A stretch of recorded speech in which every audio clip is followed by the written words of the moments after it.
It's bonus video time, guys. Okay, so this is not going to be an edited video, but I know this is the kind of thing that a lot of you would be interested in watching anyways. And to be honest, this is actually, it lends itself relatively well to a non-edited format. This is going to be an Undercards artifact tier list, only this one isn't going to be a super high effort one. Not that I'm not going to think about my placements, but I'm not going to proper lab it, edit it together, make sure all my thoughts come out super coherent, because I mean, like, I'm not going to put that much effort into it, especially because I will admit, while I might do that for some other things in Undercards, I think in terms of artifacts, how quote-unquote good they are doesn't matter that much. Because a lot of them, even if they're bad artifacts, they are meant to be run with one specific strategy. And if you're running that strategy, you want that artifact anyway, even if compared to every other artifact it's bad. Because in the context of that deck, you'd still want that artifact. I'm struggling to think of an example off the top of my head, which is frustrating. Oh yeah, here's an obvious one, Froggits. I'm not going to give Froggits S tier or anything, but like at the same time, you know, Froggits is, if you're running a Froggit deck, you run Froggits. Like, you know, you're not going to not run Froggit artifact unless you don't own it in a Froggit deck.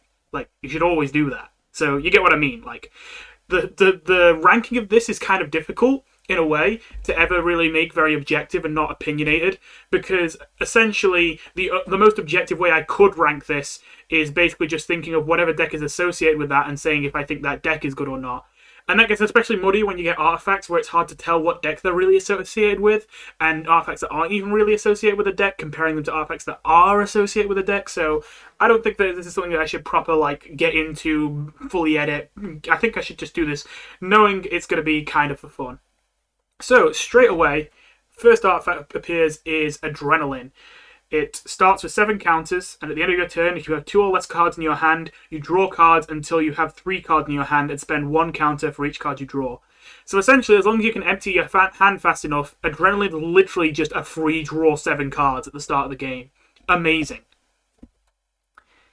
Is it that amazing, though? It's kind of hard to empty your hand constantly to take advantage of this. Even with very low level decks, they still struggle often to empty their hand quite that much. And as well as that, once you have done all that hand emptying, you don't get any more cards. And since this is a legendary artifact, you can only run 1 of them.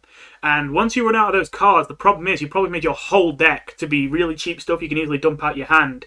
And if you run out of card draw and your like Adrenaline is dead, but your deck is still just filled with cheap stuff you just dump straight away and don't get any more value off of, you can just simply run out of stuff. All that being said, I think Adrenaline is a respectable B. I think this is an underused artifact. I understand why. It's underused because it competes with other artifacts which do similar jobs but aren't legendary artifacts. And to be fair, it's a little bit difficult to commit your entire deck to only having 1 artifact for draw.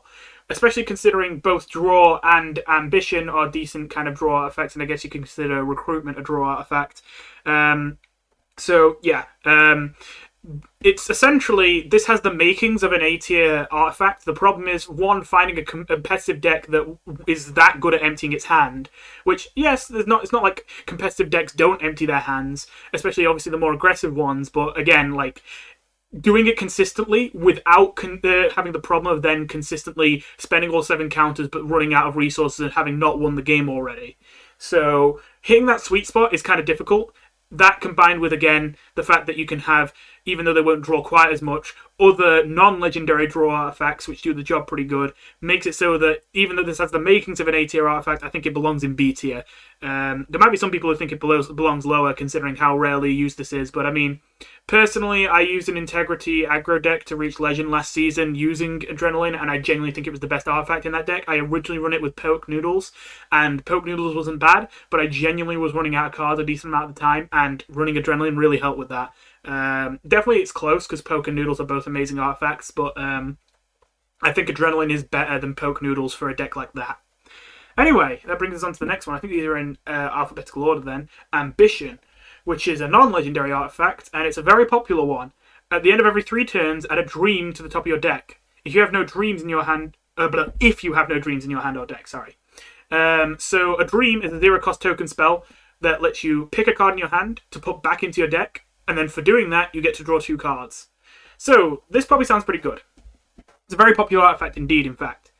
However, I have a bit of a hot take on Ambition. I think it belongs, by the way, ordered within tiers, left being better, right being worse. I think it belongs in B tier below Adrenaline. And I know that's not going to be a very popular opinion. Now, I'm going to say I do not play with this artifact often. I am still open to the potential that, like, I could just be wrong on this. It could just be I need to play more with this artifact. To me, though, it seems like it's more just very popular because it's easy to put in a deck and less because it's actually good to run. Now, don't get me wrong, being easy to put in your deck is a good quality to have. The fact that it can be used across multiple different things means that if I was recommending you buy a certain artifact, then Ambition would probably be on the top half of the list, considering there's so many decks that can use it well. The problem is that, to be fair, even I fell into this trap earlier. I called it a draw artifact. It's kind of a lie. It actually does not help you draw more cards. And you might be thinking, what do you mean? Like, no, of course it does. But here's the thing. Let's actually read this again slowly. At the end of every 3 turns, add a dream to the top of your deck if you have no dreams in your hand or deck. And the dream itself takes a card in your hand for free, puts it back into your deck, and then draws 2 cards. By putting a dream on top of your deck, you're taking a card from yourself. Whatever was on top of your deck before, you're not going to draw anymore. You're going to get a dream instead. And then when you play the dream, you take another card out of your hand and put it back in your deck. So that takes 2 cards from you, not 1. And then you draw 2 cards off the dream, but that means you haven't quote-unquote gained card advantage. You've spent 2 cards and 0 gold to draw 2 cards. So you might now be thinking, wait, that can't be right, because then isn't this artifact useless if in total all you're doing is losing 2 cards to gain 2 cards? Well, of course, the idea is it's good for searching through your deck. You get to get rid of a card in your hand you probably don't want and look for 2 other cards you might actually want. But yes, in terms of pure card advantage, this technically doesn't help you at all. It only exists to search through your deck. And I think that, understandably, because it's kind of weird to think about things being on the top of your deck being taking your draw, understandably a lot of people don't realise that this isn't helping you draw more cards. It's only helping you search for the right ones. That being said, there's definitely something to be said for searching for the right cards in your deck. The only thing is that I just think there's a lot of other cards in the game that are underappreciated that are very good at finding what card you need in your deck that don't require you to run Ambition. In fact, one of them that I already considered underrated was Telescope, and Telescope has now been buffed to also give you draw. So if you wanted to run Ambition in a deck, consider if instead you might be able to sneak Telescope in, considering Telescope is a 4/3/5 with good stats, which also gives you a scope every turn, including the turn you play it, which is a 0-cost spell, which lets you look at 2 random cards in your deck and choose one to draw. So you're getting draws every single turn this is on the board, you're getting good stats for a cheap price, and you're also getting to search through your deck. So the only reason I would say you should run Ambition is if, 1, you're running a deck that really needs the right cards at the right time, so much that even running Telescope, you'd want both Telescope and Ambition. Or if you're running a deck where you can't rely on drawing your finding cards like Telescope or Seat of Gods or whatever, and you actually really need Ambition just because you don't have to draw Ambition to start searching. You know, it's an artifact you have at the start. Other than that, I think it's a bit overrated. Now, of course, I've sat here and done nothing but, like, dog on this card and say it's bad. That's just because I think, genuinely, considering how often people use it, that people are expecting it to be top of A tier, maybe even bottom of S. So, I'm saying B tier, as I said, because I think that it is generally overrated because of the fact that, 1, it kind of tricks you into thinking you're drawing cards. 2, because it's really easy to put into a deck, so people put it into decks when there might be better artifacts just because it's an easy one to put in and you know it won't be bad. And 3, because people underuse cards that help you search through your deck and they use this artifact in place of those. So yeah, that's my opinion on Ambition. Probably one of the hottest takes I'm going to have here, though. I don't think a lot of these other artifact picks are going to be particularly spicy. Probably not. Anyway, Arcane Codes. Well, or is it Arcane Scepter? I think that's what it's called. Yeah, Arcane Scepter. Turn end, add Arcane Codes to your hand, and give it -1 cost for each spell you cast this turn, except Arcane Codes. Arcane Codes itself is a 2-cost spell which casts a random spell on a random target. I believe it's a spell of any cost? Yeah, random spell on a random target. No targeting at all. Like, there's no, like, we'll try to target yours. No, just random spell on a random target.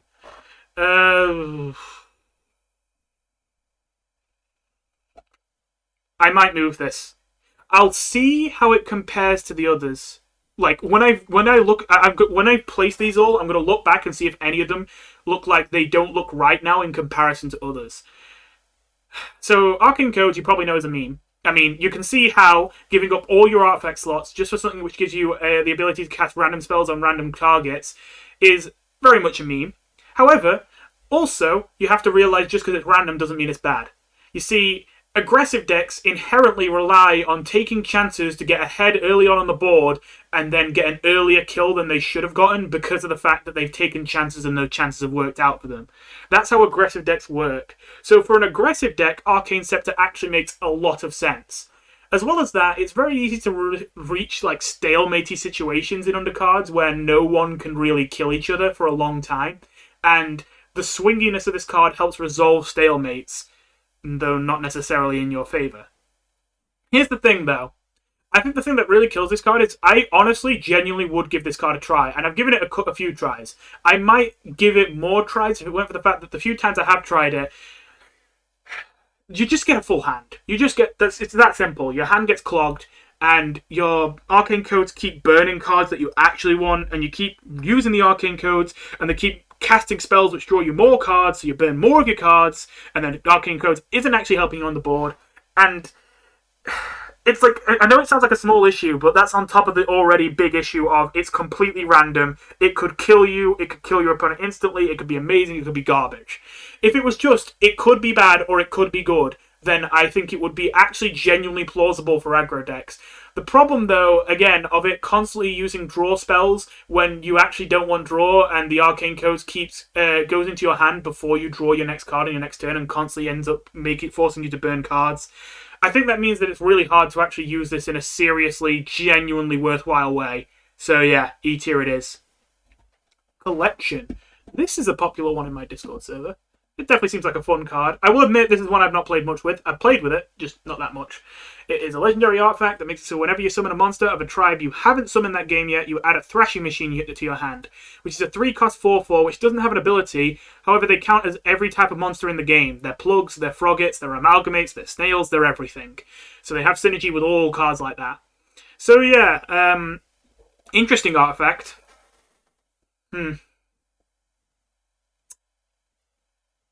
I can't put everything in B tier, but... And I do think it goes below ambition. I've not played with this card enough. I played with it, but I haven't played with it that much. In theory, it sounds so good to me. It sounds so good in theory. But it's a legendary artifact. And like... You know what? I'm even considering C.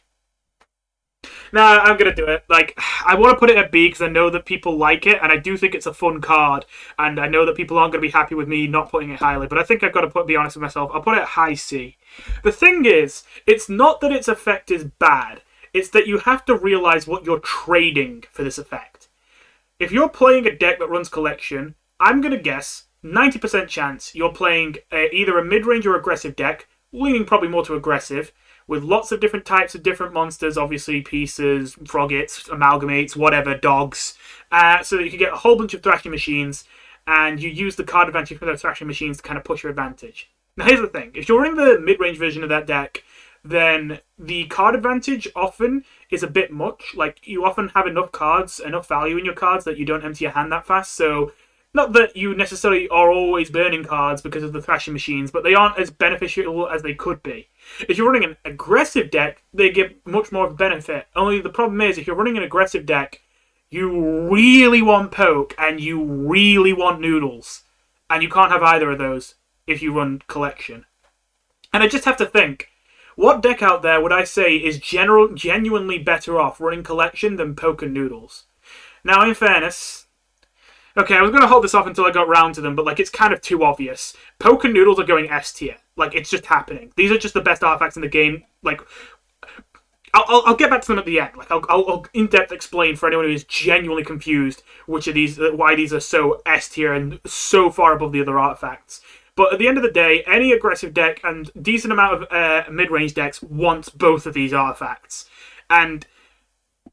I can't think of a single deck in existence that is genuinely better off with Collection than Noodles Poke. And if this was a strict tier list, that would actually be grounds to put this in F tier. because there is no competitive situation in which I think this is the best card. The only reason I'm putting it in C is because these two artifacts are so ridiculously above the power level of any other artifacts that, to be fair, the argument of this card is useless because Poke Noodles is better than it can be applied to a lot of artifacts. So if I did put this in F tier because of that, then a lot of artifacts would be going in F tier. So yeah, that's my thing on collection. I think in terms of just in a vacuum raw power, probably B, maybe even pushing A tier, but within the context of this game being a legendary artifact which takes the place of Poke Noodles, I'm putting it in high C instead. Okay, Copycat. Do I need to explain? Like, this seems like a relatively popular artifact, and I don't know if that's because people genuinely think it's good, or if it's just because people are having fun. Like, I guess that it must be popular with newer players because you can get copies of cards you don't own by copying your opponent's hand, but the actual use of this card is very, very narrow. Let me just remind myself of exactly what it does, because I never use it myself, but because it might have changed. At the start of your game, reveal the first 3 cards in your opponent's hand and shuffle a copy of them into your deck with -1 cost. So getting 3 copies of random cards your opponent is running is not generally a good idea, especially because if your opponent is running a high synergy deck, you could be shuffling copies of cards into your deck that you have no use for, like literally are garbage to you. So there's a decent chance that a random card from your opponent's deck is worse than a card from your deck. Even if it costs 1 less, unless your opponent is running a very low synergy, aggressive like tempo deck, the chances are, even costing 1 less, a random card from your opponent's deck is worse than a card from your deck. So already, if Copycat had its effect applied to like 10 cards, it would probably be pretty bad on average, and only really be run as a counter to aggressive aggro decks, because of course they tend to have less intense kind of synergy between cards, and you would then get high tempo, low cost cards that don't require much synergy shuffled into your deck. Only problem with that is, it doesn't shuffle like 10, it shuffles 3. Like, not even into the top few cards of your deck. Again, you have 25 card decks in Undercards, and you have you start the game drawing 3 cards in your deck, and then on the first turn draw another one. So you have 21 cards in your deck. Using Copycat, which triggers after your mulligan, by the way, so you can't use mulligan to search for it, you have about a 1 in 7 chance of actually drawing like one of the cards you shuffled into your deck, which isn't a great chance. This is assuming all 3 cards that are shuffled into your deck are actually cards you want as well. So, yeah. Even if this is a card that's hitting cards you really want in your deck, somehow you can guarantee that. And even if you like maximize the chances, it's still 3 cards in your 25 card deck. It's still like a 1 in 7 chance of actually getting it early. And yes, the chance does go higher the more turns you go, but the later you go, the less relevant it's going to be. And again, this is all even assuming you even hit 3 cards that are actually super high value. The only potential argument I could see for this card being half decent, this artifact, is, hey, you get to reveal your opponent's hand at the start of the game. Isn't that great? Now, okay, I'm not going to completely dog on, like, revealing the opponent's hand. It's not useless. In fact, that's why I had a bit of a dilemma. I had a moment where I genuinely considered E tier for this. But I think what really pushes me over the edge is I and Evil Eye exist. Evil Eye, literally, you don't even have to play it and it'll reveal a card in their hand, but that's just 1 card. And it's decent stats on its own. It can heal you as well. It can provide board control. Much more useful, but to be fair, that's just 1 card. What about their whole hand?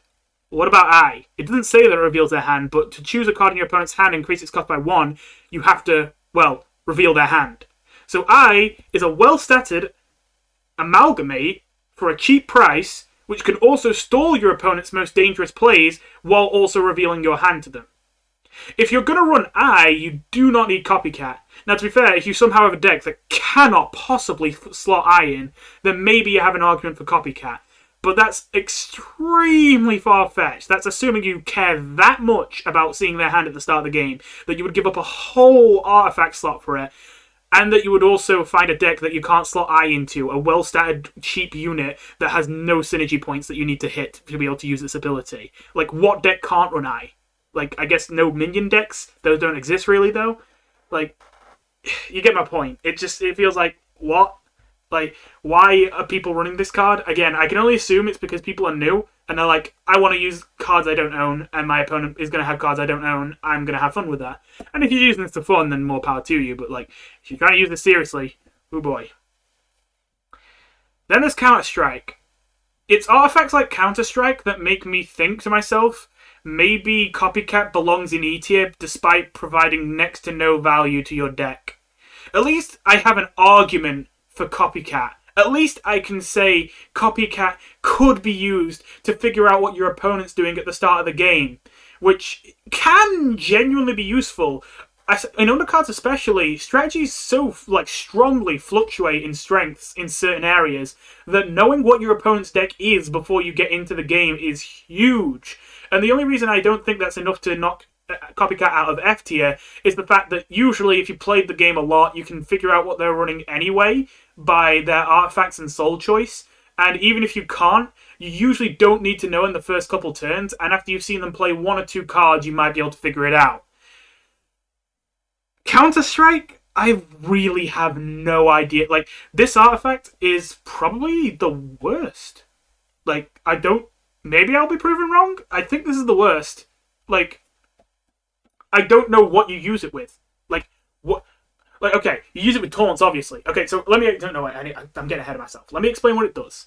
Counter-Strike is somehow, some way, a legendary artifact that makes your monsters have +1 attack only during the enemy turn. So the idea is, if it's their turn and they're attacking into your monsters, they take 1 extra damage for doing so. Now, the problem with that is, usually when the opponent attacks into your monsters, there's a good chance that the monster is dying anyway, and they just like the trade anyway. So, already, that's like, okay, kind of a niche application for a legendary artifact. You then factor in the fact that it's 1 extra attack, and it's not going to be very, very relevant a lot of the time. And it's like, okay, right, okay, that's getting quite hard to justify. But then you realise, okay, seriously though, what does this synergize with? I guess taunts, but I'd literally rather run Solidity. So, and you're just looking through the collection, just like, what does this actually help with? The only card I can think of off the top of my head is Toy Block, which in theory would gain 1 stat every turn, whether it's attack or health, it depends, by swapping constantly, and the swap version getting +1. And to be fair, I've never even played with this artifact. Well, I played 1 game with it, and it was awful, and I never drew my Toy Block, so I don't know if it even works like that. It does in most games. It might not work like that in undercards. I've forgotten this. Is there cards that, like, if you have this much attack, like, that could have some kind of useful thing with this? No, it won't work with that because it's a magic. It would be on your turn. Yeah, delay doesn't work either. Yeah, there's nothing here. There's, like, nothing here you can use this with. Like, what do you want me to say? Like, what do you even do with it? Like, I guess I keep repeating myself now, but, like, so far, we're looking at all the cards which have any interactions with attack, and I'm not seeing anything. I'm not seeing a single thing that it can benefit from. Not one. My God. Like, I thought I might just be forgetting something, but, like, seriously, what does it work with? It's actually nothing, isn't it? Oh, well, there's one. You can give Metaton Neo +1 attack during the enemy turn, so if the enemy detonates them, they take +1 damage to their face, which might help you kill them in a face race situation. Or you could just run Poke to guarantee get 5 damage at the start of the game instead of potentially get 1 damage with an obscure combo. This is what F tier artifacts are made of. Well, anyway, Doom. Doom is an interesting one. Especially to a new player, this sounds like a legendary artifact, and it's common. But it's not that popular. At the start of every 10 turns, silence and kill all monsters. Especially considering that kill effects are scarce in undercards, where in neutral especially, like not so much within souls, but in neutral you have determination cards, you have when damaged kill them cards, and you have like kill with less than 2 HP, kill random. You don't really have very many just kill this. Just kill it. It's very rare to come across in neutral. So seeing an artifact that anyone can run that's not even legendary, that every 10 turns, not just once, every 10 turns, kills every monster on the board and silences them beforehand to prevent dust from triggering, you might be like, whoa, that's busted. And yet, it's a very unpopular artifact. Why is that? Well, first of all, obviously, it's it's a symmetrical board clear, as in it clears your board too. So you have to make sure that when the time comes that your Doom artifact is about to go off, that your opponent is the one with more monsters on the board, so that you're getting value off the Doom. The second thing is you have to realize that your opponent can see you have the Doom artifact, and they can see the counter as well. They know it's going to go off, and unless they're an idiot and play right into it, they know to prepare themselves to not have much on the board a couple turns before it's about to go off. So that makes it a lot harder to use, especially considering if you're running a control deck, which is obviously the kind of deck that would benefit from an artifact from like this. You're very concerned about two things. One, aggressive decks, which will, get on the board fast and potentially kill you before turn 10. And two, combo decks who won't even care to get on the board, so Doom won't do anything to them. So, for that reason, Doom is kind of seen as pretty unpopular. That being said, I might make a bit of a stand here. I think Doom is a little bit underrated. I mean, I'm not going to say, oh, everyone start running Doom, because Doom is one of those cases where I think it's a fine artifact. It's just, again, it is outclassed. It's not bad. There's just other artifacts that are better in almost every situation, which makes it sound bad. But when you look at how many artifacts are worse than this, I don't feel good putting it, any lower than C tier. There's so many artifacts worse than this. It deserves to be up here. So, yeah, even though your opponent can play around it hard, even if they do play around it, you are still getting a type of value. It's just a very abstract type of value that's very hard to capitalize on and take a decent amount of thought to really take advantage of. What I mean is, of course, sorry,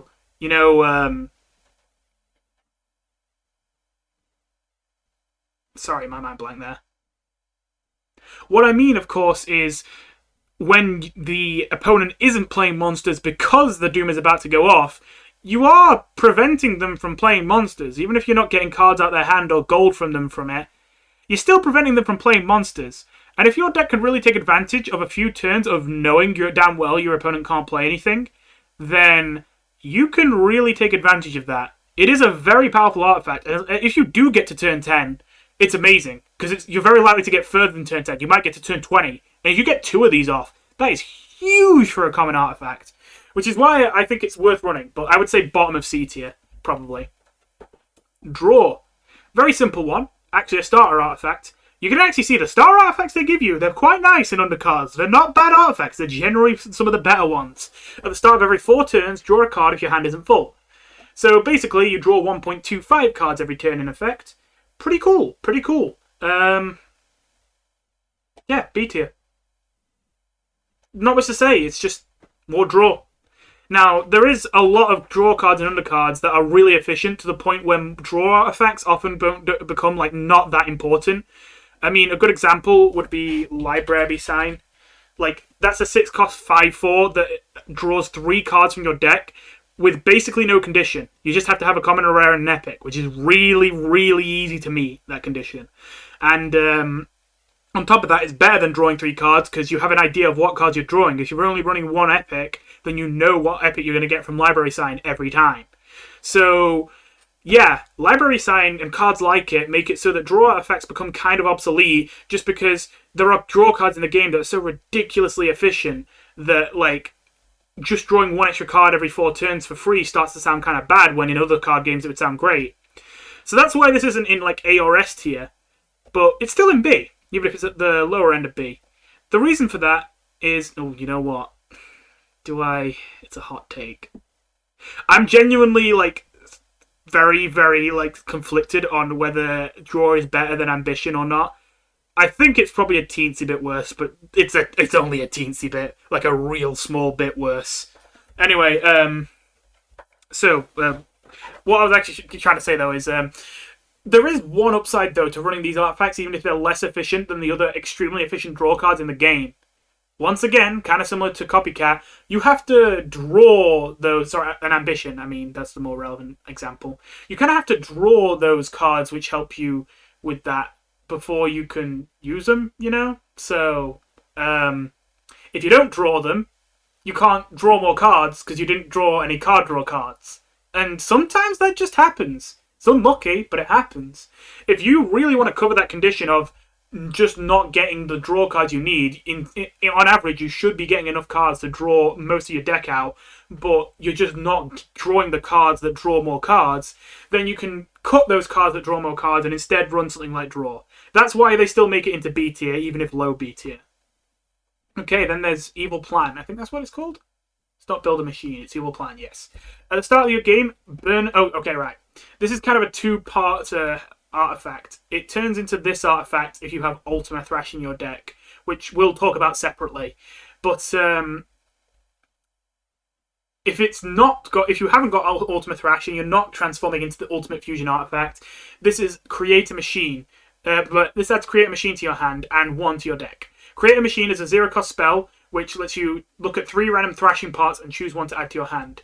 And the thrashing parts are... Can I actually... Okay, let me look in crafting. Thrashing parts. We have Laser Topper, Boxed Body, Mobility Tracks, Failed Design, Round Devices, Tough Body, and Flame of Love. Laser Topper, 1 cost 2/2 haste that also can potentially heal you. Amazing. Boxed Body, basically 4 guaranteed damage, just a little bit delayed. Pretty good. Mobility Tracks helps you redraw your hand and potentially gives you lethal off the 1 extra damage with charge, and not bad stats. I mean, not great, but not bad. Failed Design turns into a 5/5 as long as 2 enemies attack. It's a little bit delayed, but it's overall pretty good value. Round Devices is terrifying because even though it slows down your damage, it makes your board borderline unkillable without something like a Hypergoner. If you've already got something else on the board. Tough Body is scary because it's really hard to kill and it deals damage that wipes things off the board and potentially even gives you lethal. Flame of Love, amazing stats, really hard to kill with that dodge, really aggressive, and also reduces the opponent's ability to actually kill it by reducing the attack of monsters. So yeah, all of these are pretty good cards that you want, those Create a Machine cards. It's why you only get 2 of them using Create a Machine. Using Evil Plan. So where does this go? Feels bad. I wanted to put Adrenaline at the top of B, but this probably goes at the top of B. It feels weird, because it sounds like such a minor effect. You get 1 card in your hand and 1 card in your deck, and that card just gives you another random card. It's not going to be a card from your deck. It's going to be like a random generated card that might not help your game plan that much. But at the end of the day, you're seeing 3 out of 7 options, and you get 2 chances. So as long as just a couple of those pieces are things that work well in your deck, you actually have a decent chance of getting something that works well in your deck. And of course, all of them generally give above average value compared to most cards you put in your deck. Now that doesn't mean they're necessarily better than a card in your deck. It depends from deck to deck.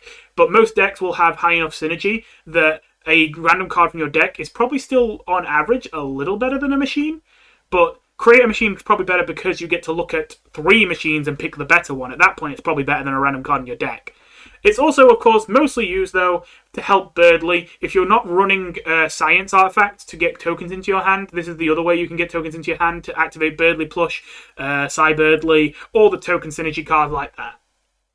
Not much else to say about it. I haven't played with it much, but when I was playing Birdly decks when they were brand new, this was the artifact I was running without Ultimate Thrash, which is actually one of the 3 Determination cards I still don't own. Now, I don't know why there's 2 of them here, but this is the Experience artifact, and yeah, this is kind of a meme because, if you don't know what it does, increase experience rewarded by 50%. It doesn't actually help you win the game. But hey, what's the point of just putting it in F tier and saying it's the worst artifact in the game? That's kind of boring. In fact, you know what? Unironically, even if I was ranking this as a how does it help you win the game tier list, I'd still put it here. Because at least experience gives you 1 other artifact slot because it's a common artifact. Counter-Strike does nothing and takes your other artifact slot. So, experience, bottom of V. Because, I mean, hey, it may be a bad artifact. It might literally give you no benefit. But experience rewards.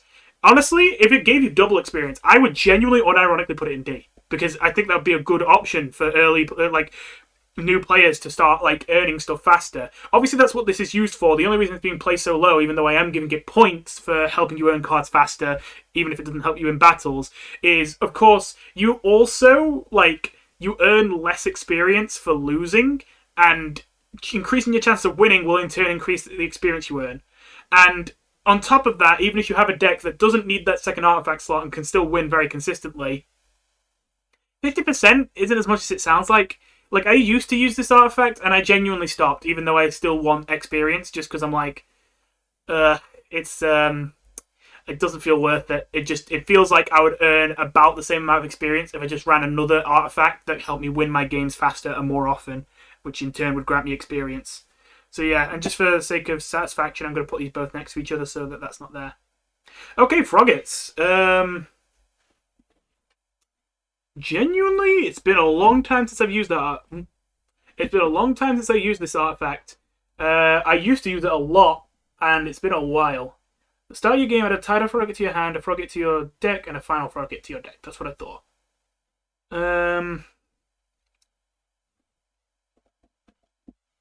I kind of hate that everything's in B. I was going to put Ambition low B, but like... You know what? No. There. So, this one feels weird. So you might be like, what? I thought you just said shuffling cards into decks isn't really a significant, advantage. Shuffling a 2-cost 2/3 and a final Froggit into your deck, even in a Froggit Synergy deck, is that worth it? The answer is no. Goodbye. No, but seriously, the answer is no, you don't care about the shuffled cards into your deck. You care about the tiny Froggit. That might sound small, but having a 0-cost 1/1 in your hand at the start of the game is essentially the same as starting the game with a 1/1 on the board for free. Only, it's even better. You get to choose whether you want it to be on the board, or whether you want it to hit the board later in case you're against Justice and it would just instantly die. Pretty good. Especially considering that 0-cost unit has the Froggit tag, which obviously you're going to be running a Froggit deck. It's going to be relevant because you can instantly buff that up using Final Froggit, so that it's not just a 1/1 that instantly dies. So, yeah, very good for establishing early tempo. The only problem is, that is literally all you want it for, is the instant 0-cost 1/1 Froggit. You don't really use it for the shuffling. And it does take up a whole artifact slot for that. Now, it's still worth it, but... it does mean that unless you're specifically running a Froggit deck, you don't really want to run this usually. And I don't know how good Froggit decks really are right now. I'd guess not very good, considering I haven't seen them around. I don't think they're ever useless, but I don't know about good. So I suppose that's where they belong at C. They're they on their own are a really powerful tool in theory, but they're attached to a deck that is just okay. So I think it's correct to put them in C. I think you can run it outside of a Froggit deck, but the problem is if you run it outside of a Froggit deck, then it becomes worse. Worse enough that I'd put it in C anyway, so eh. Anyway, good food. Kind of surprised by this. A. Yeah, even with the nerf, it's still pretty good. I mean, at the end of the day, you don't have that many artifacts that help you heal that much. You got this or Prosperity. Which one you're going to take? Well, unless you've got a lot of 5-cost or more monsters, this is on average going to out-heal them, because Prosperity only heals by 1 each tick, whereas this heals by 2. So, good food, if you didn't already know, is an artifact. It's a common one, and it has Shock. Once per turn, you can heal 2 health to you. So the Shock can't trigger twice in 1 turn. So, as long as you don't play more than 1 spell in 1 turn that costs 2 or more, you essentially make this artifact heal 2 every time you play a spell, as long as that spell isn't 1 cost or free. So, yeah, it might sound like, oh, only 2 health. But seriously, as a control deck, any healing artifact is huge. And healing just 2 every spell feels so good. Feels so good. So, yeah, not much to say. It's just that healing is really valuable. Even, you just put it in every single control deck that wants healing and has, more than 5 spells, I guess. You don't even need that many. Honestly, if you are potentially getting up to 10 healing over the course of a game of good food, that might not sound like that much, but already, I think that's enough to justify it taking up a whole artifact slot, unless your deck really relies heavily on an artifact that it's taking the place of. Speaking of control decks using things to stay alive, health. Yeah, all the way in A. A lot of people thought this artifact was a meme. And I don't know, maybe it was in the past, but around the time I started playing, I genuinely think health has been a good artifact. And people are just kind of sleeping on it because, oh, it's a starter artifact, oh, it just gives you 5 health. But, like, the amount of times that 5 health saves you, you'd be surprised. I suppose the other argument is it's often outclassed by Seedlings, but I have my opinions on Seedlings. We'll get to that soon. So, yeah. Then we have Hourglass. I think, yeah, I am just going to move past health that fast. I don't really... Like, I want to say more, but, like, it's just plus 5 health. Like, what more can I say? That 5 health saves you a lot. I mean, I guess I can say one thing. To help drive the point home if you're not convinced, realize that Poke is an S tier artifact. And again, we'll get to explain that soon. Poke is one of the best artifacts in the game, and it takes 5 health from you. If you're running health, you counteract Poke. Now, I know that you're not gaining 5 health anymore, you're just preventing yourself from losing 5 health now. But still, if this artifact can counter the second best artifact in the game, that's pretty good. So even if it didn't have any other qualities, you can't really argue with me on that one unless you don't think Poke is a top 2 artifact. And, like, come on, Poke is a top 2 artifact. So yeah, that's I guess that's what I'll say about health. Anyway, Hourglass, finally a D tier. So I'm not gonna lie, this card feels F tier or E tier. Well, top of E, F or lower V. But I have to admit, I feel like I've been using it wrong. I probably need to play with it more. It's probably better than I think. It's really hard to find a use case for this. So it sounds like a very obvious card artifact to use at first. Hourglass has a counter starting at 4, and whenever you spend gold on any card that's generated, as in it didn't start in your deck, then reduce the counter by 1. Every time the counter reaches 0, you get a time warp into your hand and set the counter to 4. The Time Warp is a free spell, which is a token spell, of course, which reduces the cost of every single generated card in your hand and deck by 1. So that might sound good, but this is where it starts to fall apart. In theory, this all sounds really good, but spending gold on 4 tokens, sorry, not tokens, although tokens would be generated, 4 generated cards sounds like it's a good reward to be able to get all these discounts. But here's the thing. You just played at the very least 4 generated cards. 1, you had to generate that many cards, which isn't easy. 4 is more than you think. And then you've probably played them all, obviously. They're probably monsters, and they're probably on the board now.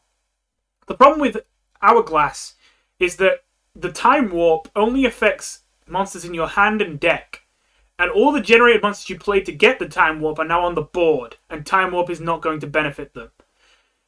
Now, if you have more generated monsters in your hand, that's great. That now you're getting value off of it, but, like, God, that's a lot of generated monsters you need to get value off of this. Like, that's a lot. Now, in fairness, I'm still putting it in D, despite the fact that, honestly, my experiences playing with it would mean that it belongs in E or F, because I think that this is something that needs to be pushed. I think that if this is pushed, there's potential for this to be stupidly powerful. A good example is, even though this isn't exactly how I think it should be pushed, a good example of its potential is Pond Men. Even though I think the Pieces archetype isn't that strong right now, all the Pond Men you generate hundreds of them. And it's easy to constantly trigger Time Warp with it and get tons of free Pond Men from it. The only problem is they're all Pond Men. They, like, barely do anything. And they're taking up an artifact slot for that. But again, if you can find a deck that generates anywhere near as many cards as Pond Men, while also being able to play them anywhere near as easily from your hand without running out of gold as Pond Men, while still getting value from the discount, then you're getting a really potentially powerful synergy there. So yeah, basically, I think this card, if it works, is like here. And if it doesn't, is here. And I think it's extremely difficult to make work, so I'm putting it here. Maybe I could think a bit more about that, but I can't be bothered to. I need to play more games of that. Parachutism. I kind of hate this artifact because I don't run it much and it's really annoying to go against and it seems relatively popular with other people. B. Middle of B. I think that's pretty fair. Parachutism is a common artifact which at the start of every 5th turn and at the start of your 5th turn and then after that every 3 turns, summon a Metabot, which is a 1/1 unit with no abilities except haste.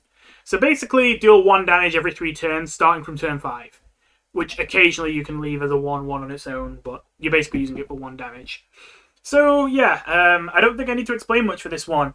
Having an artifact which contributes board control is instantly enormous, but then that's counteracted by the fact it's only 1 damage and only starting from turn 5 and only every 3 turns. So that knocks it down quite a bit.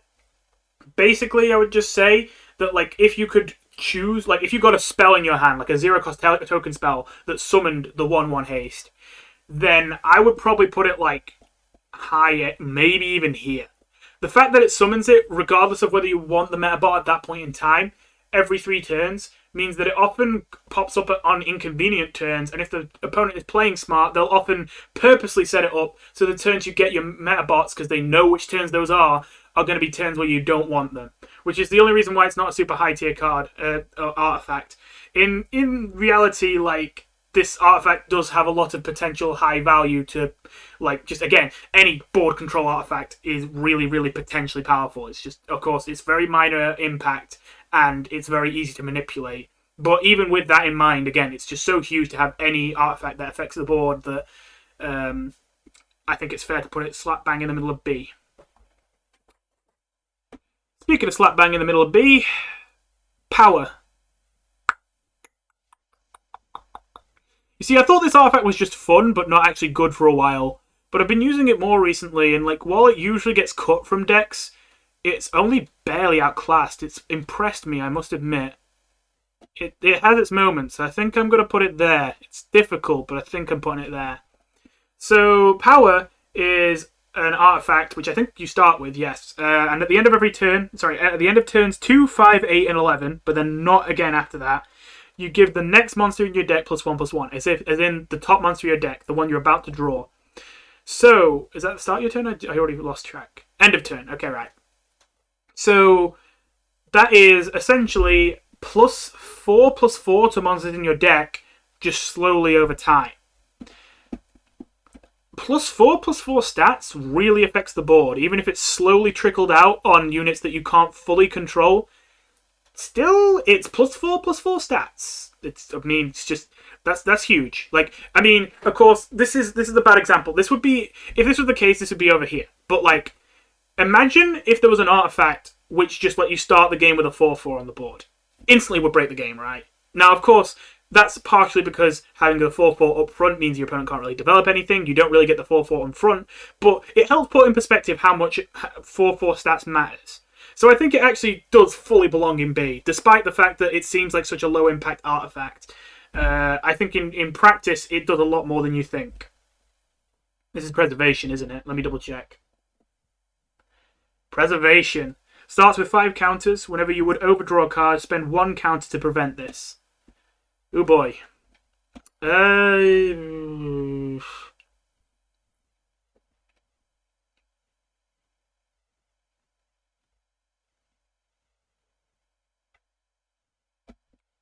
I want to give this credit, I really do. Like, I want to see the world where this works. But I don't think it exists.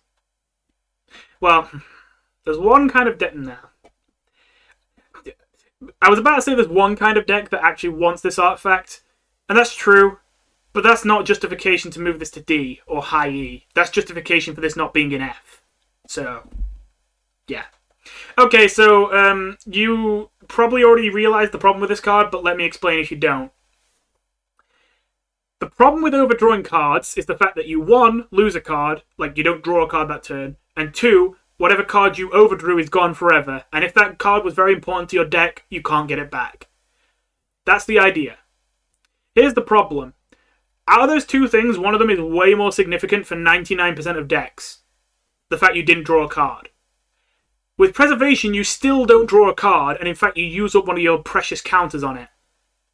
It's just now it doesn't go away forever. Now you might be like, okay, but like, what if going away forever really matters? Don't get me wrong, it can happen. Yeah, there's definitely decks where they're so hugely built around certain cards, or they have such a high standard of synergy, that losing one of those cards permanently, especially if it's a legendary or a DT card, just is an instant loss. But the problem is that's a very narrow selection of decks, and those decks can just, you know, not have a full hand. You could just build them to not overdraw. You could do that and save yourself a whole artifact slot. Maybe to run some artifacts to keep you alive or help you look for your combo. You know, you could run Ambition instead and help look for it. Or, like, draw to look for it, and maybe run like health to stay alive instead of, you know, running this. Because that's the thing as well. Like, the only deck that wants this is a combo deck which draws like crazy to try and find its combo pieces, but then draws so much that it could potentially burn its combo pieces, so you run preservation to prevent that. But you see the problem with that, right? Like, you're running all this extra draw, and then you're using preservation to stop your draw so that you don't overdraw. You could just run less draw. Like, if you're running so much draw, you're overdrawing yourself. You're running too much draw. Don't run preservation. Like, yeah. So that's the one narrow situation in which it's useful. Is if you've got a combo deck, you need those combo pieces, you can't afford to even have a chance of burning them, you don't have much use for a second artifact, you probably run, like, ambition and preservance. Preservation. Yeah. Is this one longevity or... Not longevity, that's the card. There's vitality and there's... I don't remember the prosperity. Yeah, this is one's prosperity. Prosperity. Very hard to say whether this is better or worse than health. I think it narrow... Okay, these are as close as you can get to equally good. But I think health narrowly beats it out. That might be a controversial take. But, like, here's my counterpoint. How often does prosperity get more than 5 healing over the course of a game? Now, you might say, oh, it happens to me all the time. But, like, now ask yourself this. How many times did it get 5 or more healing against a deck that is actually threatening to kill you fast enough that the healing matters? Because usually, if you get more than 5 healing off prosperity, it's because you're against another long game, either a combo or control deck. If it's a combo deck, the health doesn't matter. They're going to kill you in one turn anyway. If it's a control deck, the health doesn't matter. They're going to play things that are so enormous that a teeny bit of healing won't save you anyway. So the healing only matters against aggressive and mid-range decks, but by its condition that it can only heal when you play 5 or more cost units, it already inherently locks itself out of countering those things particularly efficiently. Now, that being said, I've still put it all the way at A. Why have I done that? Any healing artifact is good, I think. Like, any healing artifact, unless the heal is, like, impossible to trigger. And, well, it's a healing artifact. Quite simple. Obviously, it's not too hard to make the conditions for this fall into place. You just need to run a decent amount of expensive cards, which you're running, you know, control deck, you're probably already doing that. And, yeah, you basically run prosperity if you can't run good food. Or if you're running a deck which wants to run both prosperity and good food and not health, which I think is kind of rare to be correct, but can be correct depending on, like, how much you can really capitalize on that healing. So yeah, I just don't think there's much else to say about that. Reinforcement. This is going to get spicy, isn't it? Ooh, this is going to get spicy. People think this artifact is, like, really, really good. And in fairness, I've only used it a little bit, but, like, I'm so confused. I'm genuinely confused, guys. Why is this artifact so good? Like, why? So reinforcement at the start of your 7th turn shuffles 3 drafts into your deck and adds 1 to your hand. Draft is a 0-cost token spell, which, well, let's have a look at it. I just want to make sure I'm right. Yes, which is a 0-cost token spell, which lets you look at 5 random different non-legendary monsters costing between 5 and 6 gold and add it to your hand costing 1 less. So, recruitment gives you 1 random card on turn 7 in your hand with a discount that can't be legendary and obviously can't be TT. And then it shuffles 3 more of those into your deck. So first thing, I think for a decent amount of decks, the shuffle is actually a downside. I think a random card, even with -1 cost, guaranteed to not be legendary, is probably worse than the average card in your deck a lot of the time. Not all the time. It's typically used in mid-range, and mid-range decks with not high amounts of synergy probably do prefer to have that over a random card in their deck. But the majority of decks, yeah, they probably would rather have a card from their deck that's actually built to synergize with what they have going on, rather than these drafts. So for those decks, it's a downside. So already, we're basically completely narrowed in on this card is only useful for aggressive decks and mid-range decks with low synergy. Okay, there's point 1. Point 2, is this even good for aggro? You have to wait until turn 7 to get the card. let's be fair, probably is. It depends on the aggro deck. It's not good for super fast aggro. We're talking like a grey area between aggro and mid-range, to be honest. Okay. So, in that situation, yes, you get one extra card from this card, and you extremely slightly improve your deck. It's not that big of an effect for an artifact. If you want to draw, just run draw. Like, I feel like you're better off running something like Evil Plan or Draw than running this. I feel like that's the case. Again, it's not bad. It's an extra card. And hey, it's 5 options. That's a lot of options. There's a decent chance it just gives you a good trading tool, which helps you on the board. And again, it is discounted. But like, that's why it's in C tier, at the top of C tier, in fact. But like, it's just... I don't think it really does better than a lot of the other options. Again, that's the key word here. It's outclassed. It's not bad. It's just draw is better. It's just Evil Plan is better. It's just ambition is... Well, actually, probably not for temper decks, ambition is better. But you get my point. Anyway, Reverberation.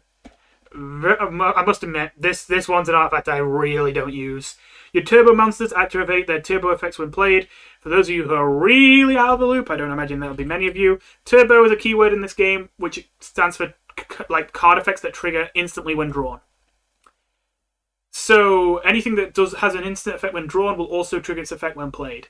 So here's the thing. Actually, let me look at all the turbo monsters. Most turbo monsters, they don't have the strongest turbo effects. That's the thing. Since you get the effect for free just for drawing them, they can't really make their effect that strong. So dedicating your entire like artifact selection to running that one legendary artifact just to double trigger turbos isn't that great. Like the only card it's huge on is Devil Doll. Even then, it's like, okay, it's not that impressive. Rabbit and Devil Doll are really the only good cards to play this with. And what that gives you is, in return for having no artifact slots and relying on your turbo cards, you now get an extra 1/1 and an extra 1 damage. And like an extra 1 health with this, or an extra 3 health heal. I suppose this one's relatively significant. I suppose this could be good, an extra draw a card, but again, like, there's so much efficient draw in this game, it doesn't matter. It's kind of annoying because like one of the only significant turbo effects is Punk Hamster, which hits yourself. So it's awful. It's actually anti-synergy with Reverberations. You want this to go into your opponent's deck with its on death ability, and the opponent isn't going to have the double effect if you have Reverberation on, so what's the point? You see my point? So yeah, like, I will give this the benefit of the doubt to some degree. There's a chance this isn't as bad as I think, and it's just the fact that I barely played with it. But in theory, it looks bad, and the games I played with it, even though a long time ago, went very bad. So I'm genuinely considering if this is worse than Copycat. It's not worse than Copycat, and I'll give you this one reason. Healing. It does seem like the double heal off of this is not insignificant. And that combined with the Devil Doll, maybe a control deck could weirdly tech in, just to be weird, like turbo cards but not go all in on the turbo archetype, just to put in the Water Sausage, the Devil Doll, and maybe an Ice Wolf. And it's a stretch, but it's enough to put it like at the top of F tier. It's still an F tier. Okay, science. I thought I knew where I was going to put this when I started this tier list, and now looking at where I put everything else, I'm genuinely struggling. I think I'm going to put it there. I was thinking it'd be high B tier, but I think it belongs at the bottom of A tier, just looking in comparison to what is in B tier. So, science. Legendary artifact, and it recently got nerfed slightly. It used to do this at the start of the game, but now it's at the end of your 3rd turn. You add 4 Gaster Blasters to your deck and 1 to the top of your deck. Oh. I thought this added it to your hand. It's been a while since I played with these. Yeah, it's a good artifact. What can I say? Gaster Blasters, if you don't know, are a 4-cost spell that deals 8 damage to a monster or your face. If you're wondering why the hell your face, so am I. You can shoot yourself if you want. There's obviously some extremely niche situations where that might win you the game. Most of the time, though, it's obviously just to destroy a monster. So yeah, Gaster Blasters, they're just good at killing stuff. What can I say? Like, your opponent plays an enormous like threat early on as an aggressive deck, and you're like, oh no, I can't kill the. Oh wait, I've got a Gaster Blaster, instant dead. Okay, screw your aggressive deck. I just win now. Of course, as well as that, there's the more popular reason why Gaster Blasters are run more often now, which is the fact that, well, you know, they're token spells. And we have lots of synergy cards in the game which are very strong, which only work if you have a 3 or more cost token card in your hand. And there really isn't that many tokens that cost 3 or more. Again, like the vast majority of tokens which cost either 0, 1, or 2. So 4 cost tokens is a scarce resource. So a artifact that guarantees you get a 4 cost token in your hand and then puts 3 more into your deck, and all of them are overpowered cards on purpose, even if it takes both your artifact slots, it's still pretty worth it. I still put it below these 3 artifacts because usually if I'm running a control deck, I would still rather run these to stay alive. However, this certainly competes with them and gets its spot sometimes depending on what the deck's running. Seedlings. Oh boy, got round to this one eventually. Am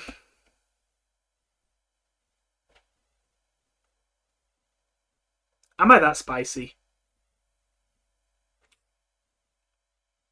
Yeah, I'm not spicy. It's not terrible. Like, okay, let me put it this way. In terms of like objective, like how good it is in a vacuum, probably like somewhere towards the middle of C. The reason I drop it down to D, even if it is the top of D, is because health exists. And I would say health is better than Seedling. If you don't know what Seedling does, it's a common artifact again, and Seedlings makes it so that you summon a blue flower, which is a 5 cost 5/5 token taunt, when you reach 10 health. It only happens once per game, though. You can't multi-trigger it. So the idea is it's like health, but better. You save 5 health by summoning a 5/5 taunt onto the board, and then you also get a free 5/5 taunt. So here's the thing. Yes, but no. In the theoretical, yes, you save 5 health. In reality, no. Now, obviously, you probably realise that's because silence exists. You know, your opponent can just silence the taunt and kill you anyway. But just ignoring that, to be fair, silence is an extremely valuable resource in Undercards. So if they're taking, if you're taking one of their silences, is it really that bad? Well, for one, if they're silencing it, you're probably already dead. So yeah, it is that bad. And 2, they don't have to silence it. There's many, many things that have the two-way monster condition in this game. Because there's been so many cards in the past that were allowed to hit either a monster or your face that broke the game. And so they had to be changed to a monster. Deal 4 damage to a monster. Deal 3 damage to a monster. Deal 3 damage to a monster. Deal this much damage to a monster. Gaster Blasters to a monster. Everything is to a monster now. For that reason, there's a decent chance if you're playing against a deck, even if it's not even necessarily control or anything, that they're going to be running cards which are only capable of damaging monsters. Not to mention just haste in general. Like, haste monsters are everywhere, and they can't hit your face, but they can hit your monsters.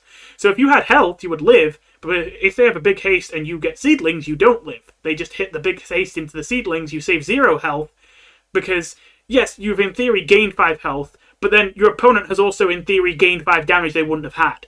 You gain 5 health you wouldn't have had, but you also go up against 5 damage they wouldn't have had if you didn't run that artifact. So in the end, it negates itself. If there was less to a monster and less silence, I could say, oh, yeah, it's basically health, but 90% of the time it's better. But considering that there's just a decent amount of cards in the game that take advantage of the fact that this is a monster and not directly on your health bar, I think health actually outclasses this. And again, it's one of those things. Technically, in terms of objective quality, it's probably not that far below health.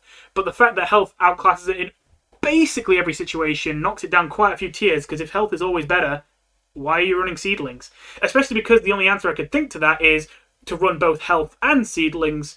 But in that case, unless you really don't have any way to do this, you should either run good food or prosperity. Now, if you actually cannot run either prosperity or good food because you don't have spells and you don't have 5 or more cost monsters, then I don't know how you're making a deck that actually wants the health artifact. But if that is actually somehow the case, then yes, seedlings would be good then. That's why it's in D tier. Okay, Oh boy. Solidity. I can't bring myself to do it. It's D tier. So I've heard that people actually think this artifact is bad. And I had one of those moments where, like, I thought, really? People think this is bad? And I'm like, oh, actually, it kind of makes sense. You know what? I never played this artifact seriously. I only played it for fun. Maybe it was bad the whole time. It seemed decent. But to be fair, I've never tried it in a serious deck. And I see why people think it's bad, but like I don't think it's E tier or F tier bad. It's not a terrible artifact. It has extremely high potential. Way too high potential for me to say it's bad. It's just not good. It's not good, but it's not bad. So yeah, Solidity is a weird artifact. It makes it so that whenever one of your taunt monsters dies, you put a shield on top of your deck. And a shield is a 1-cost token spell, which gives an ally monster +1/+1, and draws you a card. 1-cost spell that gives something +1/+1 of your choice is honestly already probably a really good card. Like, unironically, that's probably a really good card. Doing that and also drawing a card, pretty damn good. Probably better than the average card in your deck. So you're happy to put those on top of your deck. Now the only problem is getting enough taunts to obviously fill your deck full of shields and then spam them. They're also, of course, amazing targets for anything like tasks, which trigger off of any time you play a spell or even just a normal card that costs 1 gold or more. Obviously, it costs 1 gold, and you have this artifact that can generate a near infinite supply of them. It's perfect. So yeah, I think there's no world in which I can say Solidity is a truly bad artifact. But I'm not sure if I can say it's good. It's a weird one. The theory of this artifact, like the in theory power level of this artifact is super high. The problem is actually getting it to work. Because you need the gold to play all the shields. You need to play all of them because you need to draw with them because you need to find the cards in your deck while also still getting the shields. But you can only actually get to the cards in your deck if you play all the shields and draw through all of it. And you need to obviously have enough taunts to actually make it good. And then you also have to run a deck that really cares about the buffs and also gets value out of the fact that they're 1 cost. You know, it's a lot of things you have to meet. And in reality, often by the time that Solidity is paying off, it's often a little bit too late. I think the biggest problem is that if you're running a control deck, then it would be good. If you're running a control deck, then you would get enough time to get value out of all the buffs. The problem is that you're probably not. Like, I would guess you're not running a control deck if you're running Solidity. If you're running a control deck, you really want, well, you want health, you want good food, you want prosperity, you want science. There's a lot of artifacts you really want. And while Solidity isn't bad in a control deck, it's just, it doesn't rank high on the priority list. So you'd need a lot of taunts to make it worthwhile. Got the Spy artifact. You know what? I'm going to do it. Maybe a bit ballsy. I'm going to put it in D, even if it's the bottom of D. So, don't get me wrong, I really want them to buff this artifact. Like, please buff it. Buff it, please, please. But I'm not going to say it's trash. I'm not going to say it's unusable. I'm going to say it's usable.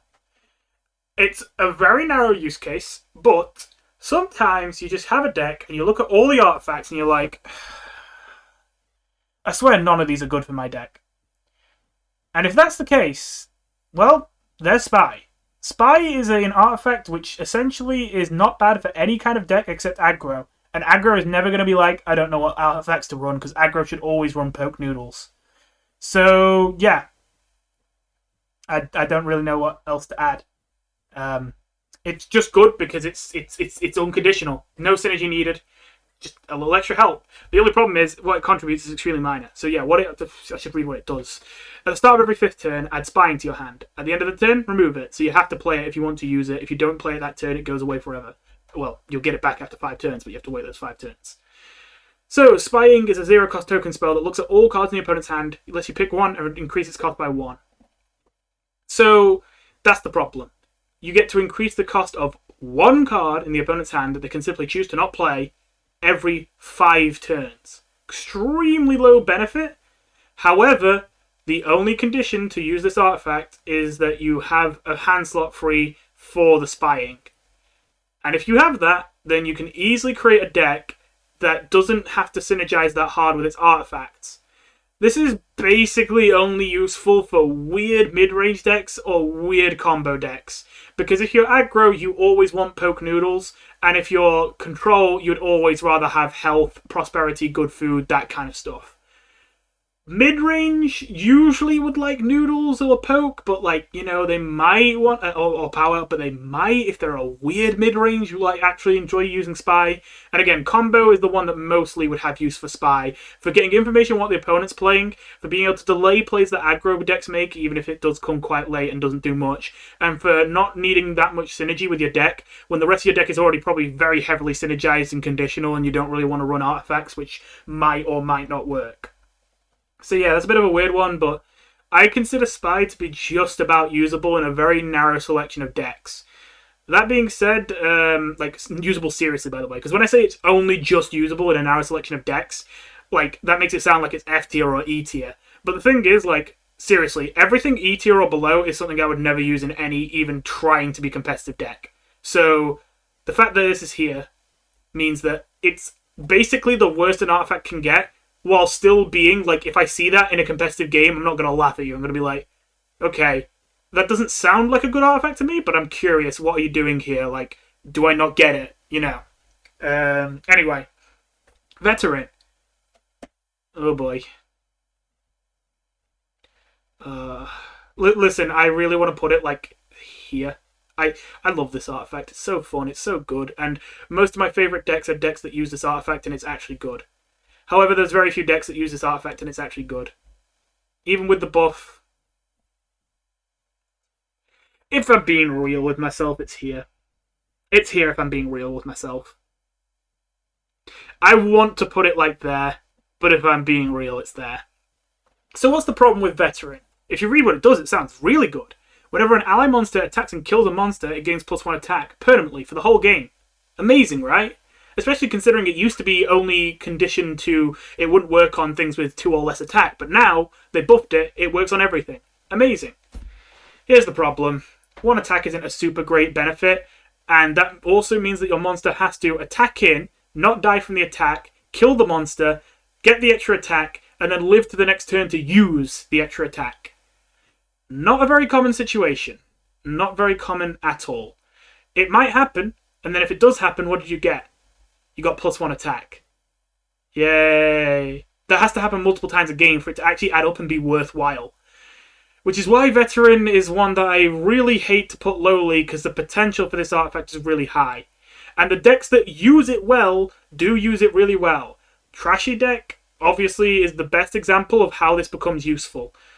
But at the end of the day, on average, if you're not playing Kindness Plant and you're not playing Trashy Aggro, basically every other deck is going to find this artifact trash. But, like, that's the thing. It is really good for those decks, and those decks aren't memes. Like, that Plant Aggro deck, obviously, that's, like, something you could run to Legend. Oh, you know what? I'm starting to convince myself. I'll put it there. Bottom of C. I think that on average, it's, like, literally nearly E tier, but when used in the deck in the right deck, it's really good. And I think that obviously you're not going to run this artifact unless you're running a deck that makes sense with it. So I should judge it based on the decks it's actually going to be ran with, which actually makes sense. And in those decks, it's really good. Like for the Trashy deck, it's really good because Proceed allows it to trigger multiple times in 1 turn guaranteed while also not dying. And obviously it helps the Trashy actually become a threat, so they can't ignore it, which is the only problem with the Trashy, is they might just ignore it. So yeah. I think that's fair. Well, we're getting close to the end now. This is Vitality, isn't it? Good old Vitality. So that's an F tier one. You're not going to be surprised by that. Vitality is an artifact which allows you to give a damaged monster give a monster +1 maximum HP if they have just been healed to full after being damaged. So you can probably see why this is bad. Yes, it's cool to give monsters extra maximum HP. That could be great for tempo, but it's very awkward and annoying trying to set up and align these situations where monsters are damaged, then capable to be healed all the way to full. You don't get anything unless they're healed to full, and they don't die at any point. And then it's a lot of setup for very little reward. And even if you get a big reward, it can very easily be undone by silence or an insta kill. So I don't know. Part of me is thinking, technically, if you really build a deck around it in kindness, it's not that bad. And then you can be like, it only takes up one artifact slot. It's not a legendary artifact. And you could start to say maybe it's E tier. But, like, you could start to say Reverberation is E tier. And I put Reverberation in F. In fact, you know what? I will, speaking of that, you know what? Reverberation, I'm putting you up to E. This is F. This is F. It's top of F, but it's F. Is it better than Copycat? Yeah, it's better than Copycat. Alright, we're nearly done. Wiggle. Well, this is a weird one. Wiggle. At the start of your game, add a mold small to your hand and a mold stack and a mold big to your deck. It's just for mold small decks. Bit of a weird one. Mold small decks recently got nerfed. They're actually pretty good now. But is this artifact useful? Well, you probably run it... Okay, it's a weird one. This artifact isn't that great, but you probably still run it in the mold small deck. And if the mold small deck's good... If this artifact isn't that good, but it's run in a deck which is good, like, is it like, do I say it's bad? So...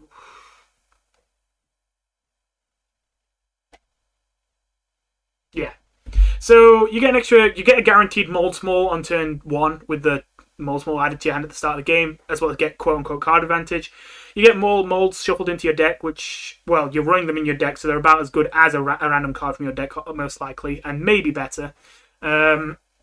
So you basically get a free extra card, you get a guaranteed good tempo start, and you get a slightly better deck by an extremely minor margin for running this. It's not that impressive for taking up an artifact slot, but at the same time, it's still worth it, but it's only worth it in the mold deck. So, like, it's like here, or like... You know what? I'm starting to think here. But the mold deck is good though. Like, that's the thing. It's good. Put it there. Right. Ultimate Fusion. This is the transformed version of Evil Plan, which essentially it will basically, if you have Ultimate Thrash, Evil Plan will burn it, draw a card if it's in your hand, so you don't lose a card from it, and transform into the Ultimate Fusion artifact. And the Ultimate Fusion artifact, I know what it does, but like I need to read it word for word. Didn't even get to sneeze. Start with 7 counters. At the start of every even turn, send the rightmost card in your hand to the top of your deck. Wait, is that new? Add the next striking part to your hand from the lowest card. Start of every second. Wait, I swear this is new. It's every even turn. Rightmost card into your hand to the top of your deck. Add the next striking part to your hand from the lowest, so it replaces that card. When you summon a thrashing part, except. Yeah, okay, right. And Final Gambit, 7 costs, token spell, summon Ultimate Thrash, earn 7 gold, deal 7 damage to all enemies, heal 7 HP to all eyes, add 7 drafts to your hand. You're not going to get that far, but it should win you the game, that obviously, if you get it. So, I guess, so is it guaranteed that you get the thrashing parts now? Because it used to shuffle them into your deck, and you used to have to draw them. So it takes 14 turns, and you guaranteed get them all. Okay, that changes things. So, this is a weird one, because, like, I would put it like here. Like, well, sorry, no. More like here? But then, honestly, genuinely, the thrashing parts are huge. Like, the big payoff, I think, is... I've literally never seen it work. Now, to be fair, I don't own Ultimate Thrash. I haven't been able to play it myself, but I've run into a lot of Ultimate Thrash decks. I have literally yet to see it work once. So, even though the payoff in theory isn't that hard to reach, I haven't seen anyone reach it yet. So, like, I would be like, bad. Well, not bad, but not great. But, like, just the thrashing parts for tempo, they're just decent. Like, you know what? Yeah. Yeah, that feels right. I think it goes there. Well then, especially because it's technically, if it was a legendary artifact, I'd put it like maybe like in B. But like, it's technically still a common artifact, which is crazy. Well, that leaves us with no more here, but we haven't talked about the S tiers yet. Noodles and Poke. Okay, so what's going on with these? Poke is the second best artifact in the game. Every single aggro deck wants to take 5 health from their opponent at the start of the game. And again, that 5 damage is unhealable. It literally reduces their maximum health, not their current health. And essentially, yeah, it might not sound like much, but the amount of times a deck that wouldn't have won the game wins the game because of poke. You'd be surprised.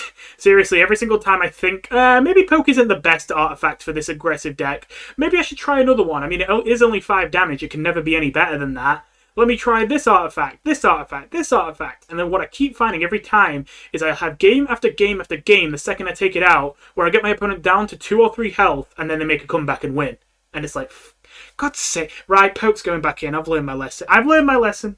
All I can say is it's really hard to explain just in a very analytical way why poke is the best in one of the best artifacts in the game. Definitely an S tier, unquestionably. It's really hard to do that in a clear oh yes, this analytical way. If you play the game, you know. Again, if you try and take poke out of decks, you'll be punished time and time again for it, and learn your lesson. Okay, guess poke's going back in. So yeah, that 5 damage, quite simply, it's just often the difference between losing and winning. It's way more feasible to make an aggro deck that is built around getting 25 damage in before it reaches the point where it would start to peter out than making an aggro deck that has more resources but has to get to 30. It gives them more time to react and they're more likely to draw a card that saves their life. Noodles is the best artifact in the game. No question about it. Noodles is an artifact which sounds a little bit unassuming at first. It doesn't provide a permanent benefit per se. It shuffles 2 instant Noodles into the top 8 cards of your deck. And instant Noodles is a 2-cost spell which gives a monster +2/+2 and draws a card. So, this is a shuffle effect and nothing else. That sounds bad, especially because of how minor shuffle effects are. However, this is in the top 8 cards specifically, which means considering there's 2 of them, you instantly have a 1/4 chance of drawing one at the start of the game, and you have an even better chance of drawing one within the first 3 turns. By the time you've drawn 4 of them, the chances that you haven't drawn any instant Noodles is extremely low by turn 4, and it's guaranteed to happen by turn 6. So, yeah, pretty good chances of getting one early on. And getting one of these buffs on the board early, if one of your units lives, is huge. It helps you keep the board, it helps you push damage to face to kill them faster. It draws cards in its place so you're not wasting cards in your deck. By putting these in your deck, you still get to move through your deck exactly as much as usual. And it gives you more stuff to spend your gold on, so you don't need more card draw in your deck because you're spending more gold on playing Noodles, which draw cards in their place. You're basically spending 2 extra gold you wouldn't have to get more value. And just in general, literally a 2-cost, give a monster +2/+2 of your choice with no draw a card would already be a good card. With draw a card, it's amazing. Not much more to say. It's guaranteed to come early enough that it'll be relevant. It will not take away from the cards in your deck because they'll draw a card in its place. It will help you need less card draw without having to literally add a draw artifact to your deck. It will help you push advantage early to close out games early. It doesn't have to be running an aggro deck, where poke is more useful specifically for aggro and not so good for mid-range. Noodles can easily be used in mid-range and aggro. It could even potentially be used in control depending on the situation. And honestly, it sounds stupid. Honestly, it depends how much the deck really wants spells, but combo even. Noodles trigger shock, and they're guaranteed to be drawn in the first few turns of the game. Even though combo does not care about the board and does not care about the buffs, it is a 2-cost spell that just draws a card in its place if you don't want the buffs. And it can trigger shock. If you came across the niche situation of having a combo deck that really wants to trigger shocks early on every game, no question about it, no chances taken, just guaranteed, technically Noodles, even in a combo deck which doesn't care about their buffs, could be useful. If you have an artifact that is useful in every archetype of deck and is crazy useful in the right archetype to the point where it's a free win a decent amount of the time, yeah, that's the best artifact in the game. Now, in fairness, I say this all like I hate Noodles. I actually like Noodles. Don't get me wrong, Noodles should be nerfed. But, I hope it's not nerfed too badly, because it's genuinely a fun artifact. It's the best artifact in the game for a reason. It does keep the game fun and fresh about actually paying attention to board advantage and pushing your advantage. It's a fun card. I'm not mad that it's the best card in the game, but obviously it is so much stronger than the other options that, as much as I love Noodles, I've got to say, it can't be allowed to be this good. Anyway, I hope you enjoyed that. I hope you like the no editing videos. Let's go. And I hope you don't find yourself too offended by this tier list. I hope that I didn't put one of artifact you really love low down, but I mean, I've been honest with myself. This is what I think. Of course, I've been inspired to do this because everyone in my Discord server has been posting their own tier lists. If you want to see those, hey, well, join the Discord server, and I'll see you in the next one. Bye.